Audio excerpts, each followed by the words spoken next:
করতে। ওরা কথা বলতে গেছে চুরি জোচ্চুরি পাচারের বিরুদ্ধে। ওরা কথা বলতে গেছে যে মালদা জেলা জুড়ে যা नेশার কারবার চলছে তাকে বন্ধ করার জন্যে। सवाल तो इस जगह पर है कि जमायत करके एसपी के पास जाना क्यों पड़ रहा है। ये सब बात करने के लिए एसपी की चोखे देखते पाई ना, उनकी चोखे छानी पड़ेছে নাকি পাড়ার মোড়ে মোড়ে যে পুলিশ আর এসপি কে দাঁড় করিয়ে রেখেছে সিভিকদেরকে শুধুমাত্র গাড়ি থামিয়ে আর টোটোদের কাছ থেকে টাকা আদায় করার জন্য। কেন যেতে হচ্ছে আমাদেরকে কথা বলতে?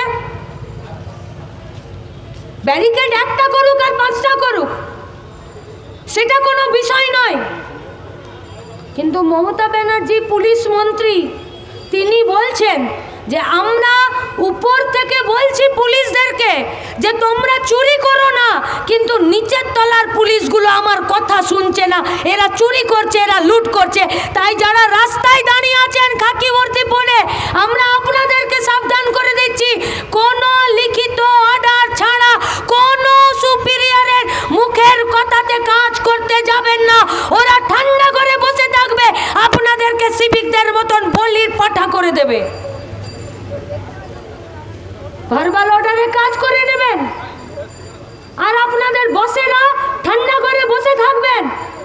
আর নবান্নতে বসে পুলিশ মন্ত্রী মমতা ব্যানার্জি ও বলেগি যে আমার কথা তো কেউ শুনছে না।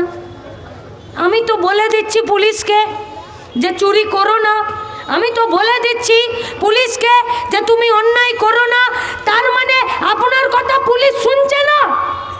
তাহলে যারা নিচের তলায় পুলিশ কর্মীরা কাজ করছেন তারা বুঝতে পারছেন তো যে যাদের জন্য চুরি করছেন আজকে তারাই আপনাদেরকে চোর বলে দেখে দিচ্ছে।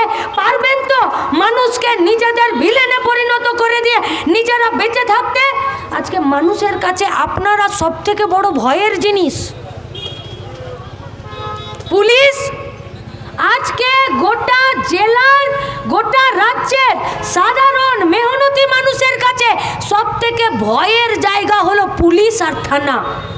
ঝামেলা হয়েছে থানাতে যাবে, ভয়ে পা কাঁপছে। কেন? থানাতে গেলে থানা এফআইআর নেয় না।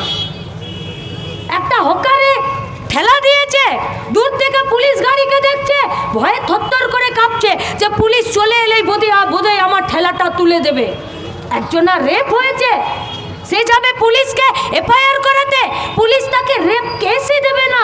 কোনো বাচ্চা মেয়ের সাথে যদি বলাৎকার হয়, তার সাথে যদি শ্লীলতাহানি হয়, পুলিশ তাকে পক্সো পর্যন্ত দেবে না।